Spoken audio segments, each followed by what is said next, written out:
সঁচা সেৱাধাৰী হোৱা। ওম শান্তি। আজিৰ মুৰলী 31 তাৰিখ 1 মাহ 2024। বাবাই কৈছে, মৰমৰ সন্তানসকল, এতিয়া তোমালোক সুখ আৰু শান্তিৰ শিখৰলৈ যাব লাগে।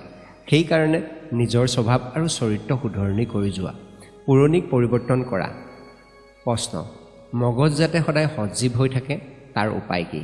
উত্তৰ: পিতাই যি শুনায় সেয়া মন্থন কৰা। বিচাৰ সাগৰ মন্থন কৰিলে মগজ সদায় সজীৱ হৈ যায়। যি সদায় সজীৱ হৈ থাকে তেওঁ আনৰো সেৱা কৰিব পাৰে।